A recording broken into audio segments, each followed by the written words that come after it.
Good morning students. हम doctor Bhimrao Ambedkar के दलित उद्धार संबंधी विचार देख रहे थे।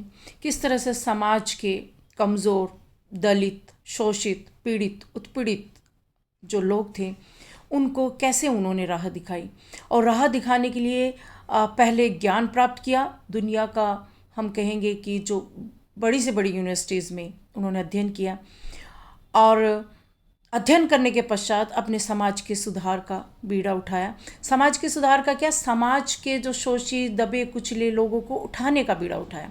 जो उदासीन और सुसुप्त पड़े थे उनको जगाने का बीड़ा उठाया, और जगाने के लिए किस तरह से उन्होंने अनेक संगठन स्थापित किए, संघर्ष के लिए अपने समाज के लोगों को तैयार किया, समाचार पत्र, पुस्तकों के माध्यम से जागरण फैलाया, जागृत किया। और यहाँ तक कि न सिर्फ अपने समाज के लोग बल्कि स्वर्ण समाज के लोगों के दृष्टिकोण में बदलाव के लिए भी अनेक प्रयास किए, सत्याग्रह किए, और हिंदू धर्म को वो स्थान देना चाहा जिसमें समानता, स्वतंत्रता, भातृत्व के भाव हो, मानवीयता से ओतप्रोत बने वो धर्म, न कि इंसान इंसान के बीच में फ़र्क करना सिखाए, भेदभाव करना सिखाए, या ये कहें कि एक वर्ग द्वारा दूसरे वर्ग को प्रताड़ित करना सिखाए, शोषित करना सिखाए, दमन करना सिखाए। और इसके लिए उन्होंने राजनीतिक दल तक बनाए, अनेक पुस्तकें लिखी, वो सब हमने देखा, और देखिए आपके सामने है किस तरह से उन्होंने क्या क्या नहीं किया हमारे समाज की जो पुरातन जो सोच थी उसको बदलने के लिए। और पुरातन सोच में भी देखिए हिंदू धर्म के जो मूलभूत जो विचार थे उनको भी चुनौती दी उन्होंने। हिंदू समाज की मूल मान्यताओं में क्रांतिकारी परिवर्तनों की मांग की, और ये मान्यताएं क्या, ये देखिए आपके सामने है कि पुरोहित कर्म के बारे में उन्होंने चुनौती दी कि उसी वर्ग के लोगों को क्यों पुरोहित बनाया जाए, क्यों ना इसकी एक सामान्य परीक्षा हो, सभी वर्गों के लिए खोला जाए, और यदि पुरोहित वर्ग, पंडित वर्ग, ब्राह्मण हो, पंडित हो, उसके द्वारा भी अगर गलत काम हो तो उसको भी दंडित किया जाए। तो इस तरह से उन्होंने समाज को जागृत करने का प्रयास किया, और ये कहा कि हिंदू धर्म जो है उसमें विवेक का अभाव है, उसमें विवेक लाना है, स्वतंत्र सोच लानी है। तब तक हिंदू धर्म, जब तक हिंदू धर्म हम कहें कि जिस तरह से बौद्ध है, मुस्लिम है, ईसाई है, कोई धर्म ऐसा नहीं है जो भेदभाव का समर्थन करता हो, लेकिन हिंदू धर्म करता है, तो इसका उन्होंने विरोध किया। तो आज इस दूसरे भाग में हम देखेंगे दलित उद्धार के लिए और उन्होंने क्या किया। ठीक है, और करने से मतलब क्या है कि जिस तरह से हमारा समाज था जो जाति व्यवस्था की जड़ें थी, और शूद्र वर्ग के लोगों को शिक्षा का अधिकार प्राप्त नहीं था। अब मैं देखिए यहाँ कहना चाहूँगी, न सिर्फ शूद्र वर्ग की बात है, उस दलित समाज की बात है, उन्होंने हर उस वर्ग पर दृष्टि डाली जो कमज़ोर था, जो समाज का कमज़ोर तबका था, भले वो श्रमिक हो। श्रमिकों के लिए उनके द्वारा बनाए गए कानून जब वो श्रम मंत्री के रूप में थे आज भी मान्य है। स्त्रियों को स्वतंत्रता का, समानता का अधिकार देने के लिए हिंदू कोड बिल लाए वो, और उस हिंदू कोड बिल को वो पास नहीं करा सके तो उन्होंने त्याग पत्र दे दिया। तो देखिए न सिर्फ उस समाज की बात है, वो हमारे समाज में जो भी कमज़ोर वर्ग था, जो भी कमज़ोर था से मतलब जिसको भी समानता का, स्वतंत्रता का अधिकार नहीं था, जो अधिकार प्राप्त नहीं था, जिसको भेदभावों से गुजरना पड़ रहा था, उस वर्ग को उठाने की उन्होंने कोशिश की। तो स्त्रियों, श्रमिकों के लिए भी उन्होंने प्रयास किए। तो इस तरह से हम कहेंगे कि डॉक्टर भीमराव अम्बेडकर के जो विचार थे, मूलतः हम कह सकते हैं जो दबा कुचला वर्ग था उसको उठाना वो चाहते थे, उसको अधिकार देना चाहते थे। तो इस भाग में स्पेशली हम स्त्रियों और उस विचार को न देख करके वो हम उनके सामाजिक विचारों में थोड़ा देखेंगे। अभी फ़िलहाल हम सिर्फ दलित उद्धार संबंधी विचारों पर ही अपना ध्यान केंद्रित करेंगे। तो इसमें देखिए पहले 2 पॉइंट देख चुकी हूँ, ये जो तीसरा पॉइंट है आपके सामने है, जाति प्रथा के स्वरूप में परिवर्तन। ये देखिए वो ये चाहते थे कि जाति व्यवस्था का जो वर्तमान भारतीय समाज में स्वरूप है, जो वर्ण व्यवस्था थी, उसका भी उन्होंने हम कहेंगे कि समर्थन नहीं किया, उसका भी उन्होंने विरोध किया, क्योंकि जाति व्यवस्था का जो वर्तमान जन्म के आधार पर स्वरूप है उसका मूल जो है उस वर्ण व्यवस्था में, उसको भी वो स्वीकार नहीं करते थे। गांधी जी ने उसको स्वीकार किया, लेकिन अंबेडकर उसको स्वीकार नहीं करते थे, क्योंकि उनका मानना था कि वर्ण, जब हम समाज के किसी वर्ग को कहें कि ये वर्ग ये काम करेगा, जैसे मान लीजिए ब्राह्मण वर्ग के लिए ये निर्धारित था कि अध्ययन अध्यापन का ही काम करेगा, तो ये जब वर्ण व्यवस्था की जब उत्पत्ति हुई वहीं पर ही हम कहेंगे भेदभाव की भी उत्पत्ति हुई।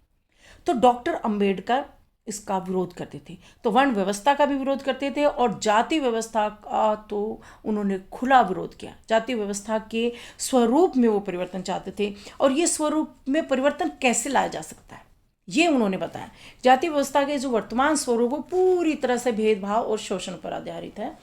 हम जानते ही हैं जो अस्पृश्यता का जो डंक उन्होंने झेला वो समाज के अन्य वर्ग के लोग नहीं जानते, वो सिर्फ उस वर्ग के लोग ही जान सकते थे। इसलिए समाज को इस डंक से वो मुक्त करना चाहते थे। ठीक है, तो इसके लिए वो क्या कहते थे वो कहते थे कि भिन्न भिन्न जातियों के मध्य सहभोज आमंत्रित किए जाए, देश का औद्योगिकरण किया जाए, क्योंकि कृषि आधारित जो अर्थव्यवस्था है वही हमारी जाति व्यवस्था का मूल है। जैसे जैसे हम कृषि आधारित अर्थव्यवस्था से दूर औद्योगिकरण का विकास करेंगे अपने देश में, और उद्योग धंधे देखिए जहाँ स्थापित होते हैं तो अनेक जाति वर्ग के लोग उस कंपनी उस फैक्ट्री में काम करते हैं और काम करते हैं। तो गांव में जो कृषि आधारित जो हम कहें कि जो प्रोफेशन थे वो वहीं छूट जाते हैं और उस धरातल पर वो समान हो जाते हैं। तो इसलिए वो कहते थे कि सहभोज वगैरह जितना एक दूसरी जातियों के साथ खाना पीना जब तक हम शुरू नहीं करेंगे तब तक जाति व्यवस्था के स्वरूप में परिवर्तन नहीं होगा। और देखिए और भी उन्होंने कितना आगे सोचा। जाति व्यवस्था के स्वरूप में परिवर्तन करने के लिए वो पारिवारिक प्रणाली जो है हमारी उसमें भी सुधार चाहते थे, उस सिस्टम को सुधारना चाहते थे। पारिवारिक प्रणाली मतलब वो ये चाहते थे कि विभिन्न जातियों के मध्य रक्त का सम्मेलन हो। रक्त का सम्मेलन कैसे होगा, यानी अंतर जातीय विवाह को सम्मानित करना चाहते थे, अब प्रभावशाली उपाय समझते थे। तो इस तरह से हम कहेंगे कि जाति व्यवस्था के स्वरूप में वो परिवर्तन चाहते थे। और जाति व्यवस्था के स्वरूप में परिवर्तन के लिए न सिर्फ जो दलित वर्ग है, जो शोषित वर्ग है, जो अस्पृश्य वर्ग है, उनके मानसिक स्तर में परिवर्तन किया, बल्कि स्वर्णों के जो दृष्टिकोण था उसमें भी परिवर्तन का प्रयास किया। इसके लिए उन्हें सत्याग्रह किए और अनेक जगहों पर स्वर्ण समाज के दृष्टिकोण में परिवर्तन का भिन्न भिन्न तरीकों से प्रयास किया। वो अलग बात है कि वो उसमें असफल हुए। यहाँ तक कि उन्होंने धर्म परिवर्तित करने की भी एक तरह से कहेंगे कि चेतावनी दी। 13 अक्टूबर 1936 में उन्होंने येवला में जो नासिक में तो वहाँ एक सम्मेलन में धर्म परिवर्तन की घोषणा की 1936 में। देखी उन्होंने क्या कहा था यहाँ पर, उन्होंने कहा था कि मैं भले ही अस्पृश्य समाज में पैदा हुआ हूँ लेकिन मृत्यु भी उस समाज में प्राप्त करूँ ये कोई आवश्यक नहीं है। एक तरह से उन्होंने कह दिया कि यदि हिंदू समाज में समानता का स्तर वो प्राप्त करने में असफल हुए तो वो हिंदू धर्म को बदल लेंगे, यानी अपने धर्म को छोड़ देंगे। क्यों? क्योंकि धर्म वही है जो मनुष्यता की सीख देता है और हिंदू धर्म में मनुष्यता नहीं है, ऐसा वो समझते थे। तो इस तरह से हम कहेंगे जाति व्यवस्था के स्वरूप में परिवर्तन उन्होंने चाहा। दलित वर्गों को शिक्षित और संगठित करने की आवश्यकता पर बल दिया उन्होंने। देखिए वो वही वाली बात है कि दो चीज़ वो चाहते थे। एक तो दलित वर्ग जो समाज है, कमज़ोर समाज है, उसकी उदासीनता और उसका जो परतंत्रता को जो उन्होंने अपने स्वभाव का एक हिस्सा जो समझ लिया था उसको तब तक नहीं बदल सकते जब तक कि शिक्षा का विकास नहीं होगा। इसलिए उन्होंने उनको अधिकाधिक शिक्षित करने की बात कही। दूसरी बात, वो राजनीतिक अधिकार और स्वतंत्रता भी चाहते थे, राजनीतिक पावर चाहते थे। वो ऐसे समझते थे कि अन्य समस्याओं की चाबी अपने आप मिल जाएगी यदि राजनीतिक अधिकार प्राप्त हो जाएंगे। तो इसके लिए उन्होंने संगठित करने की बात कही, दल बनाए, शिक्षित करने की बात कही और शिक्षा पर इतना बल दिया कि ज्ञान अगर प्राप्त हो जाएगा तो सभी संभावनाओं के द्वार स्वतः खुल जाएंगे। तो इस तरह से उन्होंने दलित वर्गों को शिक्षित और संगठित करने की बात की। और अगर ऐसा होगा तो शताब्दियों से असमान व्यवहार को जो झेलने का हम कहेंगे असमान व्यवहार झेलते झेलते मानसिक रूप से ही वो अपने आप को कमज़ोर मानने लगे हैं, मानसिक रूप से ही अपने आप को दोयम दर्जे का मानने लगे, अपने आप को हीन मानने लगे। वो तब तक दूर नहीं होगा जब तक कि उस समाज को शिक्षित नहीं किया जाएगा। तो इसलिए उन्होंने शिक्षा का महान अभियान का बीड़ा उठाया और इसके लिए आरक्षण की बात उन्होंने की, संविधान में आरक्षण व्यवस्था को रखा भी उन्होंने।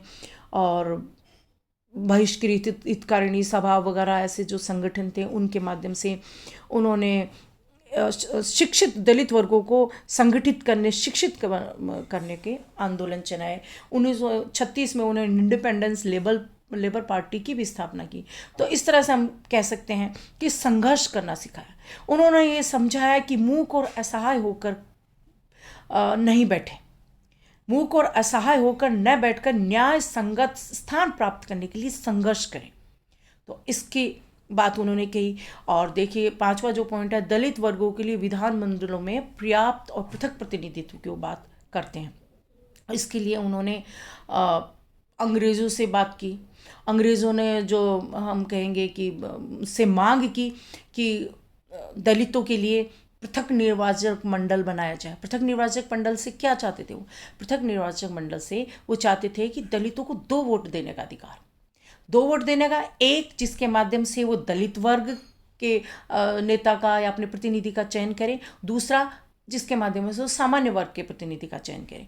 और अंग्रेजों ने उनके बात को स्वीकार भी किया। कम्युनल अवार्ड 1932 में जो आया उसका उन्होंने वो एक तरह से हम कह सकते हैं कि अंबेडकर के प्रयासों का ही परिणाम था, किंतु उसका विरोध किया गांधी जी ने उसका विरोध किया क्योंकि वो ऐसा समझते थे कि समाज में विघटन का बीज डेवलप होगा, समाज विभाजित हो जाएगा और हिंदू धर्म की एकता का या अस्पृश्यता के खिलाफ जो वो आंदोलन चला रहे थे, इसका मतलब ये होगा कि वो फेल हो। तो गांधी जी ने इसके खिलाफ आमरण व्रत उपवास जो यरवदा जेल में शुरू किया और अंततः अंबेडकर ने गांधी जी की स्थिति जब खराब होती देखी तो उन्होंने गांधी जी के आगे हम कह सकते हैं कि उनकी बात को स्वीकार किया और पृथक निर्वाचक मंडल को तो अस्वीकार कर दिया उन्होंने गांधी जी के आह्वान के कारण। किंतु देखिए जब उन्होंने ये पूना पैक्ट हुआ, उस पूना पैक्ट में जो समझौता हुआ, हम ये नहीं कहेंगे कि अंबेडकर झुक गए या गांधी जी द्वारा रखे गए जो आमरण जो उपवास था उसके दबाव में झुक गए, नहीं। उन्होंने इसके बदले में अस्पृश्यों के लिए एक तरफ समझौता किया तो दूसरी तरफ बहुत कुछ पाया भी। किस तरह से पाया, इस तरफ लोगों की नज़र बहुत गई है। पूना पैक्ट एक वो समझौता था जिसमें अस्पृश्यों के लिए जो आरक्षित सीटें थी वो थी 78 सीटें थी। इसके बदले में उन्होंने 148 स्थान दिलवाए, ठीक है। और पृथक निर्वाचक मंडल न सही लेकिन आरक्षण की प्रणाली को उन्होंने स्वीकार किया। आरक्षण की जो वर्तमान व्यवस्था है संविधान में उसको स्वीकार किया। सीटें रिजर्व कर दी कि इतनी सीटों पर आरक्षित वर्ग के लोग खड़े होंगे और सभी समाज के लोग उनको वोट देंगे। तो इस तरह से गांधी जी की बात भी रह गई और अंबेडकर की बात भी रह गई। तो दलित वर्गों के लिए उन्होंने इस तरह से ये प्रयास भी हम कह सकते हैं किया। और अगला जो पॉइंट है ये देखिए आपके सामने कितना अच्छा उनका वक्तव्य लिखा हुआ कि अपने स्वाभिमान को खोकर जीवित रहना अपमानजनक है। जीवन में स्वाभिमान अति आवश्यक है, इसके बगैर मनुष्य शून्य है। सम्मान के साथ योग्यता से जीवित रहने के लिए मनुष्य को तकलीफों से गुजरना पड़ता है। कठोर और निरंतर संघर्ष से ही मनुष्य को शक्ति, विश्वास और मान्यता उपलब्ध हो सकती है। मनुष्य नश्वर है, हर एक नए दिन मरना है, लेकिन मनुष्य को आत्मसम्मान के उत्तम आदर्श को प्रफुल्लित करने और मानवीय जीवन को सुशोभित करने हेतु समर्पित करने का संकल्प करना होगा। हम दास नहीं हैं, हम सैनिक वंश से हैं। किसी वीर पुरुष के लिए स्वाभिमान के बिना जीवन जीने से अधिक शर्मनाक बात कुछ नहीं हो सकती। तो देखिए इस तरह से अपने जो समाज है उनको जागृत किया हूँ ऐसे विचारों से उन्होंने। ये आपके सामने जो तस्वीर है वो यरवदा जेल की है जब पूना पैक्ट समझौता हुआ, इसमें डॉक्टर अंबेडकर स्पष्ट नज़र आ रहे हैं। यहीं पर ही वो समझौता हुआ क्योंकि गांधी जी इसी जेल में थे उस वक्त जो समझौता हुआ था, ठीक है। अब जो छठा पॉइंट है वो है राजकीय सेवाओं में आरक्षण। ये भी अंबेडकर चाहते थे कि जब समाज को शिक्षित करने के लिए उनको आरक्षण देने का प्रावधान की उन्होंने बात की। स्कूलों में, विश्वविद्यालयों में स्कॉलरशिप की व्यवस्था, उनके लिए सुरक्षित सीटों की व्यवस्था और जब वो शिक्षित होकर के नौकरियों में जाए तो वहाँ पर भी उनके लिए आरक्षण हो। क्यों क्यों हो ये आरक्षण? क्योंकि जो कमज़ोर है, दलित है, जिसकी इतनी दीनहीन स्थिति है, वो उस समाज से मुकाबला नहीं कर सकता जो सदियों से स्वामी बनकर रहा है और जिसको स्वामी सेवक बन करके रखा गया है। तो उस स्थान को प्राप्त करने के लिए पहले उनको आरक्षण का प्रावधान करके, आरक्षण का हम कह सकते हैं कि एक इस आरक्षण के माध्यम से उनको उस स्तर को प्राप्त करने का प्रयास किया उन्होंने और संविधान में भी स्थान दिया। इसी तरह से हम कहेंगे शिक्षा आदि क्षेत्रों में विशेष सुविधाएं, ये जैसा मैंने कहा स्कॉलरशिप का प्रावधान, रोजगार के लिए आरक्षण, और तो वो तो है ही है। खैर, इसके अलावा जो हम जानते हैं कि इस वर्ग के लोगों की साधनों की दृष्टि से देखा जाए तो बहुत निम्न साधन भी उनको प्राप्त नहीं है, तो इसलिए वो चाहते थे शिक्षा आदि क्षेत्रों में उनको विशेष सुविधाएं दी जाए। विशेष सुविधाओं से मतलब वही वाली बात है जो मैंने अभी ऊपर आपको जिक्र कर दिया था थोड़ा, छात्रवृत्तियां हो, छात्रावास बनाया जाए, छात्रावासों में फ्री में रहने की व्यवस्था हो, उनको वित्तीय सहायता दी जाए। तो इस तरह से अगर साधन प्राप्त होंगे तो उसका परिणाम होगा इस समाज के लोग आगे बढ़ेगा, और सच में जो उन्होंने चाहा वैसा ही हुआ।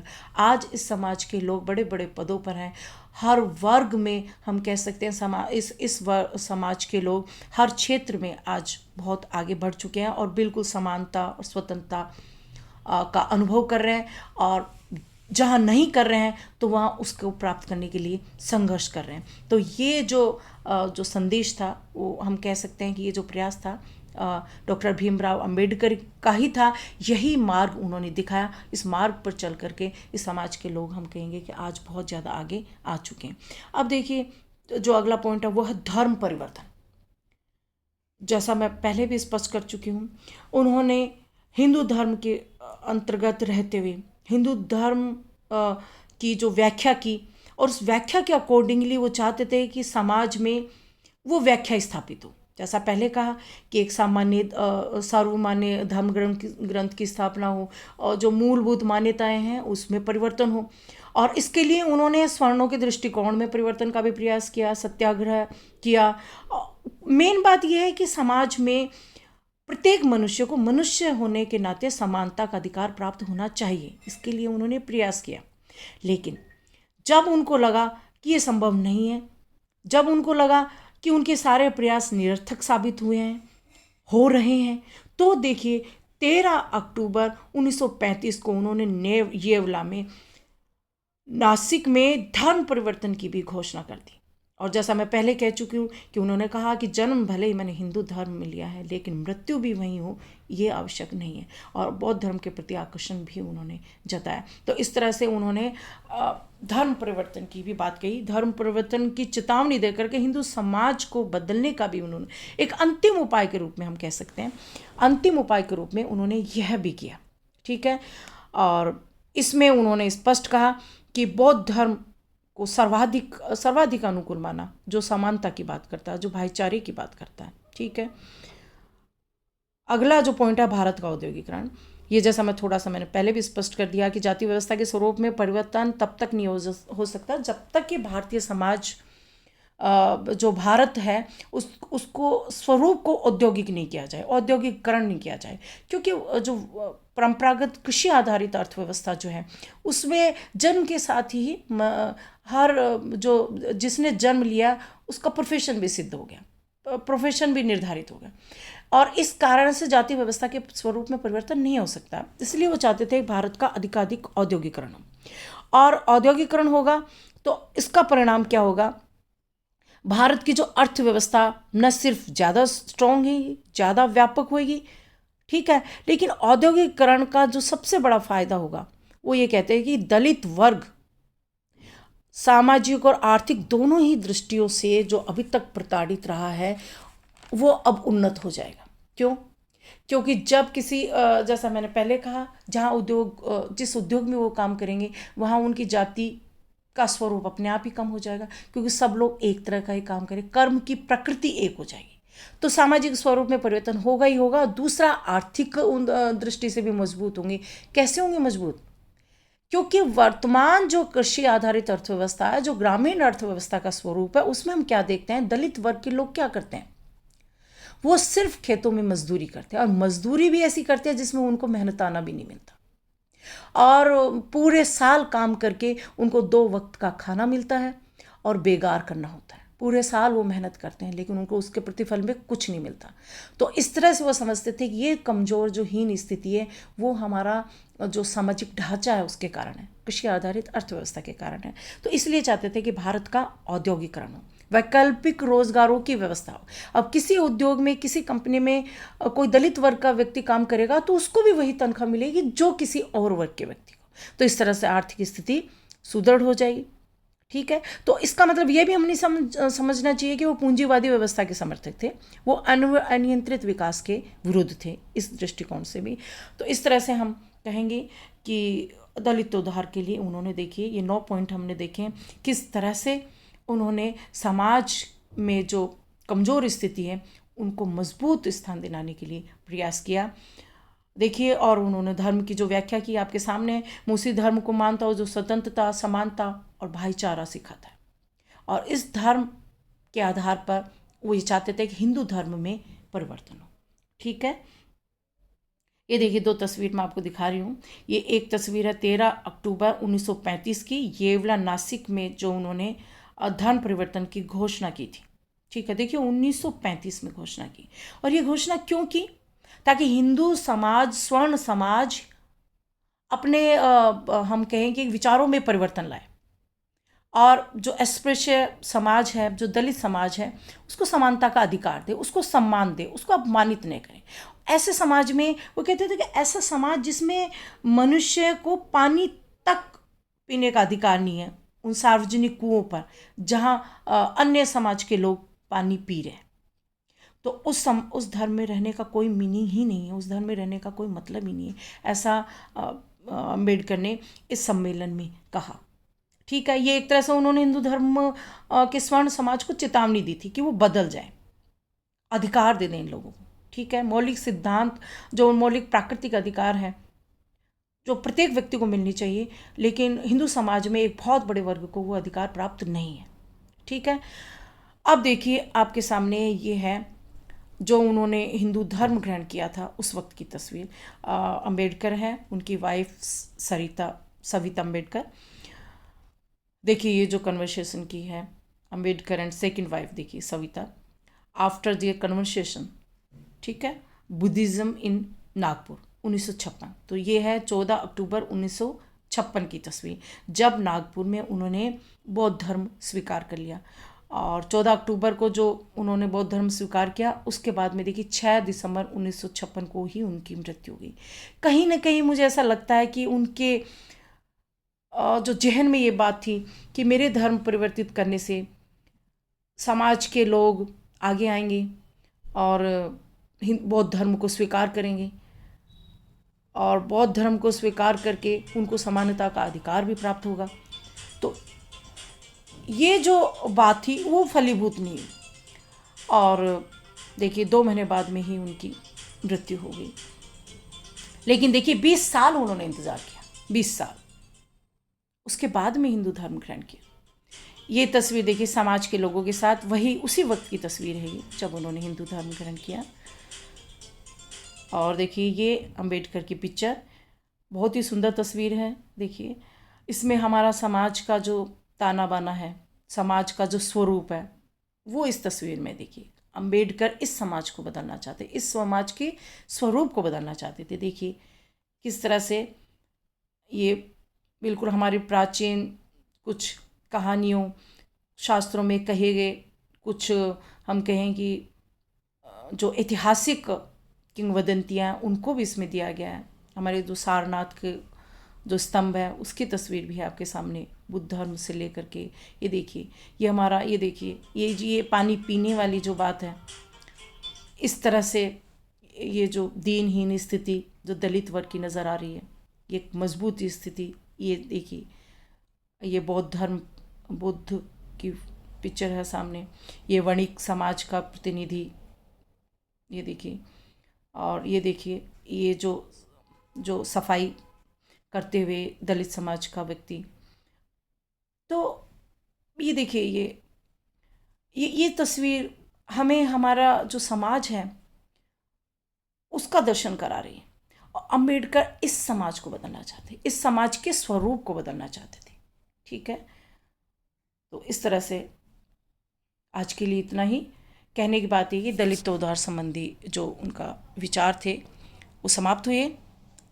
ये कोटेशन देखिए अम्बेडकर का कि जीवन लंबा होने के बजाय महान होना चाहिए, और इन्होंने अपने जीवन में ये संभव करके दिखा दिया। कोई आवश्यकता नहीं है कि हम लंबा जीवन जिए, बहुत छोटा जीवन भी हो सकता है, लेकिन वो जीवन कैसा है वो इम्पोर्टेंट है। उस जीवन में उसने क्या पाया वो इम्पोर्टेंट है। और अम्बेडकर ने अपने जीवन में जो महान लक्ष्य लिया था उसको पूरा किया, और आज भी उनके लक्ष्य पर, उनके महान आदर्शों पर समाज का कितना बड़ा वर्ग आज भी चल रहा है, और वो स्वतंत्रता अधिकार प्राप्त करने के लिए आज भी संघर्ष कर रहा है और सफल हो रहा है। धन्यवाद।